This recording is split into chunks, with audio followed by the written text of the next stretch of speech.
ദൈവനാമത്തിന് മഹത്വമുണ്ടാകട്ടെ. ഏവർക്കും ഹെർമിറ്റ്സ് ടോക്സിലേക്ക് സ്വാഗതം. ഇത് ഹെർമിറ്റ്സ് ടോക്സിൻ്റെ 988 ദിവസം.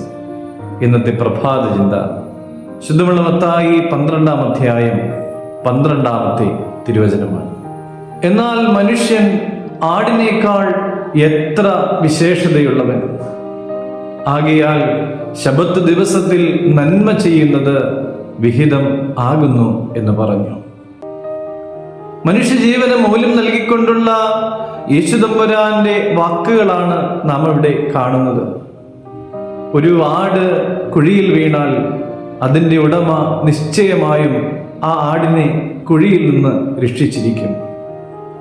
മനുഷ്യനാകട്ടെ ആടിനേക്കാളും എത്രയോ വിശേഷതയുള്ളവൻ ആകുന്നു. ദൈവത്തിൻ്റെ കണ്ണിൽ നാം ഓരോരുത്തരും അനന്തമായ വിലയുള്ളവരാണ്. യേശുവിൻ്റെ കാലത്ത് പലരും നിയമത്തിലൂടെയാണ് എല്ലാം കണ്ടിരുന്നത്.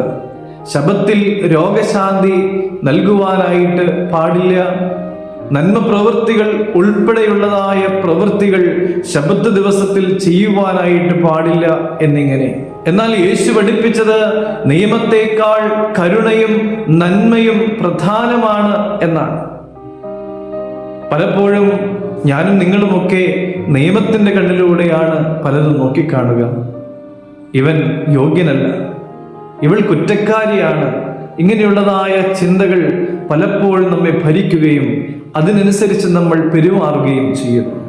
അങ്ങനെ വരുമ്പോൾ യേശു ആഗ്രഹിച്ച നന്മയും കരുണയും നമ്മളിൽ നിന്ന് അന്യമായി പോകുവാനായിട്ട് ഇടയാകുകയും ചെയ്യും. പ്രിയമുള്ളവരെ, നാം ഓരോരുത്തരും സ്നേഹത്തിൻ്റെ ശിഷ്യരാണ്.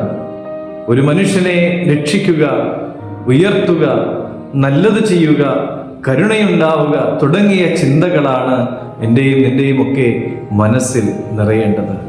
ക്രിസ്തുവിൻ്റെ മനസ്സ് നമ്മുടെ ഉള്ളിൽ സ്ഥാപിതമാകുവാൻ വേണ്ടി നമുക്കെല്ലാവർക്കും പരിശ്രമിക്കാം, ദൈവസന്നിധിയിൽ പ്രാർത്ഥിക്കാം. അതിന് ദൈവം നമ്മെ സഹായിക്കട്ടെ. ദൈവം അനുഗ്രഹിക്കട്ടെ.